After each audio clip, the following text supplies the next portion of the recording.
Welcome to Suman TV. మామూలుగా మనం బెండకాయ కూరలు చేసుకుంటామా, వేపుళ్ళు అవి ఇవి చేస్తాం.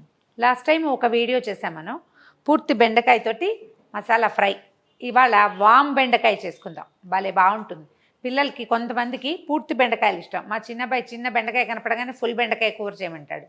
ఇందులో మనం పన్నీర్ పెట్టుకోవచ్చు, మసాలా గ్రేవీ పెట్టుకోవచ్చు, వాము పెట్టుకోవచ్చు, శనగపిండి వాము కాంబినేషన్ కలపచ్చు, ఏదైనా చేయొచ్చు. మనం అది ఇష్టం ఉండాలన్నమాట, అది నచ్చాలి. మేమేం చేసేవాళ్ళం అంటే చిన్నప్పుడు నాకు చాలా ఇష్టం, ఇప్పుడు కూడా చేస్తా. అది ఇత్తడి గిన్నెలో అన్నం వండుకుంటాం అనుకోండి, అన్నము నీరంతా ఎగిరి ఉడుకు పట్టే సమయం వస్తుంది కదా, నీరు ఎగిరిపోతుంది, దగ్గర పడాలి. అప్పుడు చిట్టి చిట్టి బెండకాయని లేతవి ఫ్రెష్వి అప్పుడే చట్నించి కోసినవి అయితే మరీ బాగుంటాయి. అన్నంలో గుచ్చేసేవాళ్ళం. గుచ్చేస్తే ఒక 7-8 బెండకాయలు గుచ్చితే ఆ తర్వాత వాటిని తీసేసి ముచ్చుక దగ్గర తీసేయటము, మిగిలింది ఇట్లా గుజ్జుగా నలిపేసి అందులో ఉప్పు కారం కొంచెం జీలకర్ర పొడి వేసి నెయ్యి వేసుకుని తింటే ఎంత బాగుంటుందో. ఈ బాగుండేది బెండకాయ జిగురు నచ్చే వాళ్ళకి. కొంతమందికి జిగురుగా ఉంటే నచ్చదు కదా, ఇక వాళ్ళకి మనం చేసేదేం లేదు, వేపుడు చేసి పెట్టడమే. కానీ బెండకాయ నచ్చితే కనుక ఇలా ఎన్ని రకాలైనా చేసుకోవచ్చండి. బెండకాయకి తల తోక 2 కట్ చేసేయండి. ఈ మధ్యలో కాకరకాయకి పెట్టినట్టుగా ఒక ఘాటు పెట్టండి. ఇట్లా పచ్చిమిరపకాయలకు కూడా పెడతాము చూడండి, ఇలాగ. ఇందులో కొంచెం మనం కారం పెడతాం అనమాట, ఎక్కువేం పట్టదు. బెండకాయ అందులో ఉండే వాము రుచి అనమాట. సో ముందు ఏం చేద్దామంటే, చిన్న మూకుడు మామూలు మనం తాలింపులు గరిటె, కాస్త పెద్ద గరిటె అయితే అది పెట్టుకోవచ్చు. సుమారుగా మనం ఒక 15 బెండకాయలు, 20 బెండకాయలు, అంతకంటే ఏముంటుంది, పొద్దుటి పూట పిల్లలకి బాక్స్లో పెట్టచ్చండి. ఇవి చల్లారాక కూడా చాలా బాగుంటాయి. ఈ రుచి నచ్చాలి అంతేనమాట. అటు ఇటుగా ఒక స్పూను 2 స్పూన్లు దగ్గరగా నూనె వేద్దాము. దీంట్లో పచ్చిమిర్చి కూడా వేసుకోవచ్చండి, కానీ పచ్చిమిరపకాయలు బెండకాయలు ఈమడవు కదా, పచ్చిమిర్చి ముక్కలు సన్నగా కట్ చేయాలి, మాడిపోతాయి.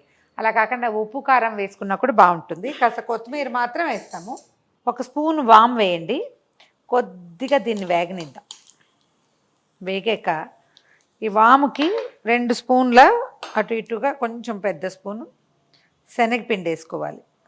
ఇంత మంచి వాసన వస్తుంది. వాము చాలా హెల్దీ అండి. ఎవరో కొంతమందికి పడదు, ఓవర్ హీట్ చేస్తుంది, యూరిన్ బర్నింగ్ వస్తుంది. ఆ కాస్త గమనించుకుంటే, అలాంటిది ఏం లేకపోతే రోజువారీ వాము తీసుకుంటే డైజెషన్ ఎక్సలెంట్గా ఉంటుంది. ఒక పెద్ద స్పూను శనగపిండి వేస్తున్నాను. మనకున్న కాయల్ని బట్టేనండి, ఇది కొలతలు ఏముండవు, అందాజుగా చేసుకోవాలి. శనగపిండి కూడా వేపేసేద్దాం. పచ్చివాసన పోయేదాకా వేయిస్తే సరిపోతుంది. మొదట ఉండకట్టినట్టు ఉంటుంది, తర్వాత వేగిపోతుంది వేడికి. దీనికి సరిపడా ఉప్పు, తర్వాత అలాగే సరిపడా కారం వేయండి. ఇవి అందాజుగా చేసే పనులేనండి, ఉజ్జాయింపుగా అజ్జాగా అలా మన అలవాటుని బట్టి. ఓ మాట తక్కువైతే రెండోసారి పెంచుకోవటమే. దీంట్లో ఏం చేద్దామంటే కొంచెం కొత్తిమీర వేద్దాం. ఇందులో మీకు చాయిస్ ఉంటే కొంచెం పన్నీర్ ఉంటే గ్రేట్ చేసి వేసుకోవచ్చండి, చాలా బాగుంటుంది పన్నీర్ వేస్తే. వేగిపోయింది కదా, దీన్ని పక్కన పెడదాం. ఈ లోపల బెండకాయలు కట్ చేద్దాము. బెండకాయలు లేతగా చిన్నగా పొట్టిగా ఉన్నవి తీసుకోండి, పుచ్చులు లేకుండా జాగ్రత్త పడండి. ఒకసారి ఎందుకైనా మంచిది దాన్ని తెరిచి దాని మొహం చూడండి ఎలా ఉందో లోపల. శనగపిండి చల్లారిపోయింది. ఒకసారి పైకి కిందకి మొత్తం కలిపేసి ఏమైనా ఉప్పు కారం చూసుకోవాలంటే నిర్మోహమాటంగా ఇప్పుడు చూసేసుకోండి, ఏం కంగారు లేదు. కావాలంటే పైన వేసుకోవచ్చు. మనం బెండకాయని స్లిట్ చేసి పెట్టుకున్నాం కదా, ఎక్కువ దీన్ని ఏమంటే మొహమాట పెట్టద్దండి, కొద్దిగా ముద్దుగా మాత్రం చేయండి ఈ పని. జస్ట్ నింపేయాలి దీన్ని. పిల్లలకి అప్పచెప్పకూడదు ఈ పనులు, ఎందుకంటే వాళ్ళు చింపేస్తారు మొత్తం, దీని బ్యూటీ అంతా పోతుంది. ఇలా నింపేసి పెట్టండి. ఒకటి నింపి పక్కన పెట్టుకుని, ఇవి పొద్దుటి పూట ఈ పనులు చేయాలంటే విసుగ్గా ఉంటుందండి.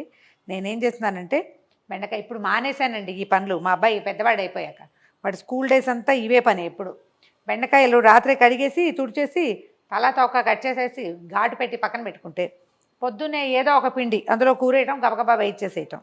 పొద్దున్నే ఇవి కడిగి తుడిచి ఈ పని స్కూల్కి వెళ్ళే పిల్లలతో కష్టం కదా, ముందు రోజు రాత్రి చేసుకోవచ్చు. బెండకాయ కూడా కొంచెం కట్ చేయటం వల్ల జిగురు తగ్గుతుంది, బాగా తొందరగా వేగిపోతాయి. ఫ్రిడ్జ్లో నుంచి తీసి అప్పుడే కడిగి అప్పుడే తుడిచి చేయాలంటే అబ్బా ఇవన్నీ చాలా సోది పనులు, ఎక్కువ టైం అయిపోతుంది, వేయించేస్తే సరిపోతుంది అనిపిస్తుంది. అలా కాకుండా ఇలా చేసుకోండి. ఏదైనా ఒక చిన్న మూకుడు అంటే ఆటే నూనె వేస్ట్ చేయకుండా దీన్ని డీప్ ఫ్రై చేస్తే బొత్తిగా అందులో ఉన్న సారం అంతా పోతుందండి. కొంచెం షాలో ఫ్రై లాగా చేసుకోవాలి. నాన్ స్టిక్ లాంటివి ఉంటే పెట్టుకోండి. నాన్ స్టిక్లో అక్కడక్కడ పెచ్చులు రైపోతే మాత్రం వాడబోకండి, అదంత మంచిది కాదు హెల్త్కి. ఆ పెచ్చులు మిగిలినవి కూడా ఊడి మన బొజ్జలోకి వెళ్ళిపోతాయి, లేనిపోని ప్రాబ్లమ్స్. స్టీల్వి ఇలాంటిది ఏదైనా ఐరన్ ప్యాన్, మన కాస్ట్ ఐరన్ ప్యాన్స్ లాంటివి ఉంటే అవి కూడా పెట్టుకోవచ్చు, తాపీగా వేగుతాయి. కొంచెం ఆయిల్ వేసి వేడెక్కనిచ్చి ఒక చిటికెడు జీలకర్ర కానీ ఏదైనా వేసుకోవచ్చండి. వామ్ ఆల్రెడీ వేసాం, టేస్ట్ మారిపోతుందంటే వేయిపోకండి, దీన్ని డైరెక్ట్గా వేసేసేయచ్చు. ఒక్క చిటికెడు పసుపు వేద్దాము. చాయిసేనండి, మీకు ఇష్టం ఉంటే వేసుకోండి, లేకపోతే లేదు.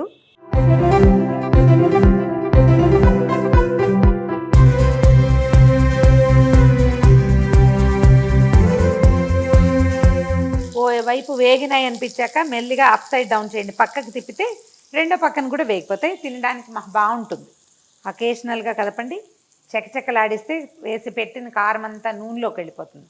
అలా కాకుండా జాగ్రత్త పడండి. కాస్త కుస్త పోతుంది, పర్వాలేదు, అంత పోకూడదని కాదు, మొత్తం పోకూడదు అంతే. బెండకాయలు వేగిపోయినాయి చూడండి, ఇలా తీసేయచ్చు. ఇంతకంటే చాలా ఫ్రై చేయాల్సిన అవసరం అయితే లేదు. ఇందులో కొంచెం నూనె ఉండిపోయింది, మసాలా పడిపోయింది అని బెంగపెట్టుకోవద్దండి, ఏం పర్వాలేదు. ఈ నూనెలో మనం బంగాళదుంపలు ఉడికించి ఫ్రై చేసుకుంటాం చూడండి, అది చేసేసుకోవచ్చు. ఇది ప్లాన్ చేసిన రోజున 4 బంగాళదుంపలు కనుక ఉడకబెట్టి పెట్టుకుంటే ఈ నూనె వేసేసి వేయించేస్తే సరిపోతుంది. పచ్చి ఆలూలు ఫ్రై చేయడానికి ఇది పనికిరాదు మనకి, దాంతో అయితే బాగుంటుంది. ఉడికించిన ఆలూల ఫ్రైకి చాలా బాగుంటుంది. దీని మీద ఏం చేద్దామంటే ఒక్క చిటికెడు ఇందాక మనం గ్రైండ్ చేసి పెట్టుకున్నాం కదా, ఆ పొడి వేసేయండి. అదేం పచ్చిగా ఉండదండి, ఆ అనుమానం ఏం అక్కర్లేదు. ఎంత బాగున్నాయో చూడండి, భలే రుచిగా ఉంటాయి, చాలా ఎక్సలెంట్గా వస్తుంది టేస్ట్.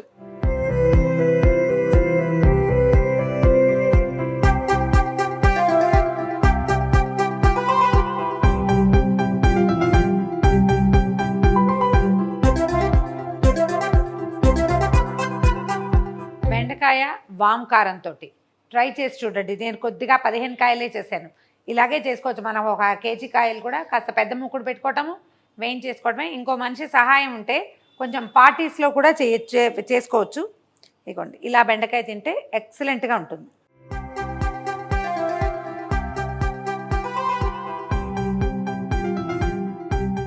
సాంబార్కి సైడ్ డిష్గా చాలా బాగుంటుందండి, ట్రై చేసి చూడండి.